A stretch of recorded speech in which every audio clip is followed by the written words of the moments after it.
been running. Okay. Yes, because when we talk about empowerment in different contexts, we might see that empowerment could be achieved through different mediums, like, quotas, for example, in different Latin American countries or even in African countries that have been very helpful in empowering women to get them into public offices. And we might see, for example, reforming law in other contexts, that the law gives women, more power once they are in the political life, whether in the context of women's mechanisms or women's machinery, or in even sometimes in places like a particular desk in parliaments, etc. So all these are sometimes very useful for women's empowerment in different contexts. But here, I think context is very important, because in other contexts, for example, like in our context in Palestine, we might find all these factors. We have quota, for example, after the first legislative election and the second local government elections. We have quota that represent women by 2%, for example. We have women's machine. We have a women's ministry. We have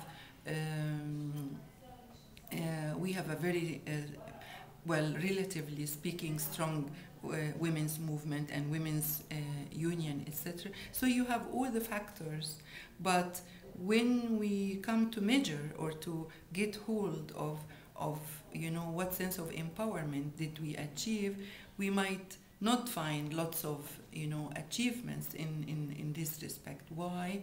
Because here I think lots of donors and lots of decision makers, they look at factors that they are repeated everywhere in the world, but here a main factor, like the factor of the political instability, the pressure of and the external intervention of many donors, it plays sometimes a role that you have all the ingredients, you have all the factors, but the end result of empowering women, it's very minimal. And for example, if I take the very high level of women's political participation in election, local election, legislative election, in local governments election, we achieved fantastic results. Women's participation was very high. Women voted for their candidates, irrespective of any other constraints like family preferences or party preferences or whatever. We managed to bring lots of women into public offices, from a very minimal percentage to almost now 17% in local governments, and like 12% in legislative council.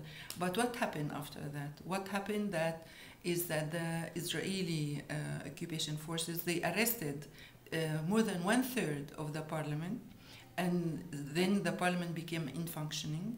It did not convene since the last election, because the Israelis and the Americans and the donors did not like the results of the election. And we have, in some other instances, women, the elected women to public offices in local governments, they were replaced by others who were not elected. And this is because of the internal political split, encouraged by the donors, in the sense that the donors said publicly and straightforwardly that any public office run by a Hamas member or the organization in the opposition of the Islamic movement of Hamas, we will not fund this office, and we will not deal with any government that Hamas is part of it. So you have everything, but when you come to practice, what you achieve so far, you have here the factor of the direct and clear cut visible intervention of the donors, who decided that they will not deal with all these ingredients of empowerment in your society. And what do you think it takes for women to be, you know, in this context and other contexts, for women to be politically effective? I mean, given that obviously, if the donors hadn't intervened and if you had those women and they had got in, Yeah. so what would it have taken? What are the other things that might be needed for women to use politics as a pathway to get a more equitable society? I think, you know, from our experience, you know, it proved to be very effective. I mean, the level of competition was very high, and it was very healthy in the sense that women were competing over political programs, that we want to achieve that, we want to achieve this, etc. So imagine that you have these women who came to power by the power of their own constituency, competing over, you know, programs open for debates, public debates, and etc. And imagine that they were supported by the government in place, and the government in place was supported by donors who support many other activities for the Palestinian Authority. I think we would be in a context that we could see, you know, some important results. And one of the things I would like, you know, to shed some light on, it's to problematize the role of the family, because most of the discourse disseminated by women's organizations and feminist women's organizations, etc., they depict family as an arena of backwardness, patriarchy, hindrance rather than support for women. I think we need to rethink this vision and to problematize the role of the family.